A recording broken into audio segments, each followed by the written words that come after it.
Live from Fargo and serving you on TV, online, and on the go. This is Valley News Live at 9 on Fargo CW. It is pretty strange. It's pretty strange to put something like that out with such little information right before an election. In fact, it's not just strange, it's unprecedented, and it is deeply troubling. North Dakota's lone Democrat at the federal level, Heidi Heitkamp, an avid Clinton supporter, told reporters no comment earlier today when asked about the latest bombshell regarding the reopened investigation into Hillary Clinton's possible violations of the Espionage Act. Brooke Silver-Braga has the latest from Washington. Hillary Clinton's campaign called FBI Director James Comey's letter to Congress long on innuendo and short on facts. Comey wrote yesterday that new emails had been found related to Clinton's use of a private email server, but couldn't say if they were significant. It's pretty strange to put something like that out with such little information right before an election. We've called on Director Comey to explain everything right away, put it all out on the table. The new emails were found on a laptop shared by Clinton aide Huma Abedin and her estranged husband, Anthony Weiner. He's being investigated for allegedly sending sexually explicit messages to a minor.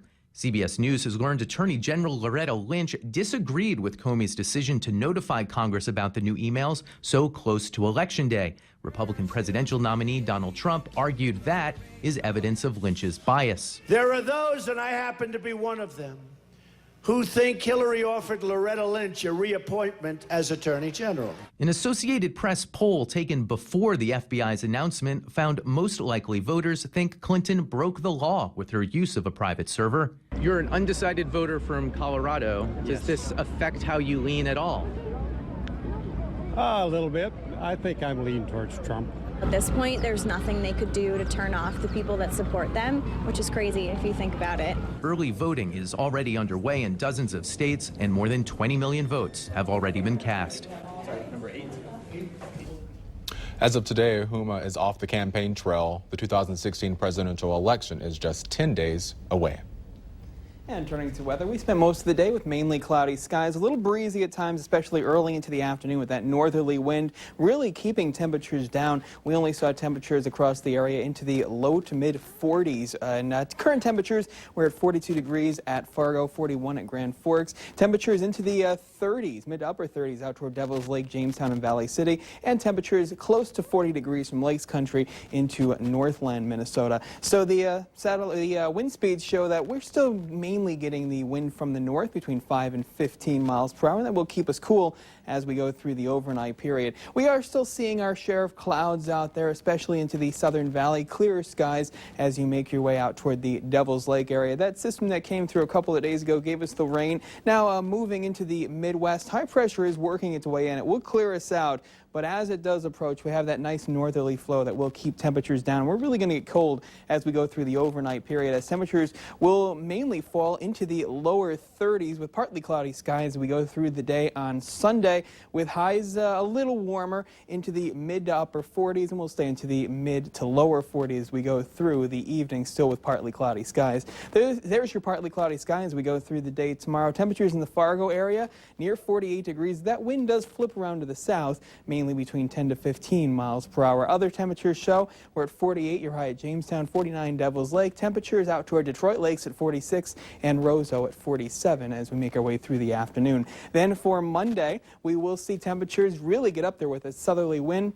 Most areas seeing highs into the lower 60s as we do have that chance of some rain showers. So here is your Halloween forecast. And as we go through this evening, temperatures could be pretty mild at 5 p.m. 62 with a slight chance of some rain, but temperatures through the whole night, only getting down to the 50s. So as we go through the day on Monday, there's your high of 63 degrees with a chance of some showers. And for Tuesday, partly cloudy, 57, 56 on Wednesday, partly cloudy skies.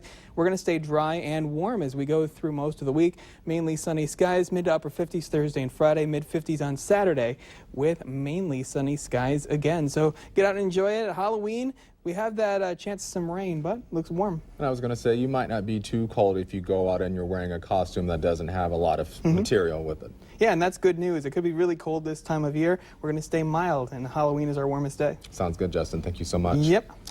And now we have some exclusive video for you out of Morton County. In this video from the North Dakota Highway Patrol, you can see in this video from the North Dakota Highway Patrol, you can see Dakota Access Pipeline protesters throwing rocks and other items at law enforcement vehicles. Officials say the video calls into question whether they're really peacefully protesting. More than 400 people have been arrested for illegal acts while protesting the Dakota Access Pipeline in Morton County. Now, that outcry is spreading across the country. Places like Iowa and Minnesota have seen hundreds of demonstrators gathering against the project. Valley News team Giovanna Simic has this story. The Dakota Access Pipeline has sparked a heated debate around the nation. From cities like Minneapolis, where hundreds of demonstrators gathered, to small towns in Iowa, groups of protesters are doing everything in their power to try and stop the project. They might have it underground, but it's going to get stopped so they never can put oil through it. Today, tribal chairmen responded to the use of force by law enforcement officials. They say the sheriff's office and other law enforcement used excessive force to move protesters off the land. Harm was brought. We had over 40 people that were injured. We had broken bones. We had welts from rubber bullets and beanbags fired into the crowd. We had sound cannons shot. So there's just things that were wrong.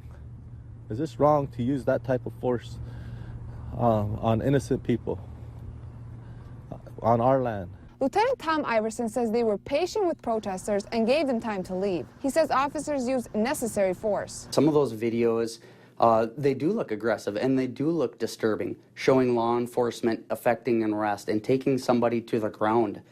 But what is missing is what led up to that. What forced law enforcement's hand into reacting to that situation, such as someone coming up with a stick and striking it at an officer, or a large log and throwing it at the officer, throwing feces on them, and really putting officers in harm's way. Demonstrators say they will stay as long as it takes to stop the project. You know, I have had calls from some of our elected leadership at home, and they said, "Chairman, what's the plan?"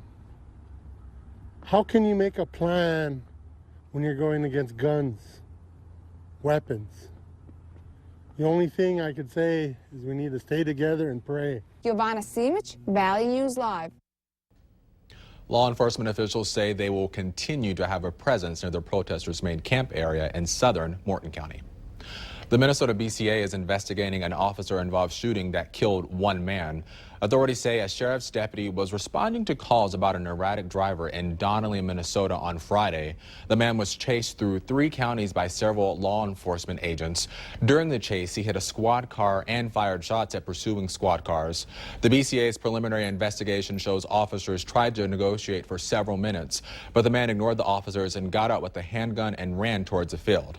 Officers chased him, catching him before he reached the woods, and that's when they say the man pointed the gun at officers and an officer shot him. One man is in the hospital after an ATV accident in Glendon. The call came in around 3 p.m. and officials say a man in his 50s was injured when he flipped his vehicle, and while they didn't know the extent of his injuries, they say he may have a broken back. The man was airlifted to an area hospital. The federal government is cutting funding for the Military Honors Funeral Program from $1.2 million a year to $700,000. This means if you're a veteran of the Army or National Guard, the program will still apply to you. But if you served in the Navy, Air Force, Marines, or Coast Guard, other branches of services like the reserves will need to be contacted, and those honor guards will not be paid. This is just a direct slap in the face to all veterans, because it's what we do. We honor our own. We honor our veterans, and this is something that every veteran will complain about. We spoke with the North Dakota VFW state commander, who urges all veterans to speak up about these changes and contact local legislatures. Still ahead tonight, girls were running this morning, but it wasn't just for their health. We have that story for you next.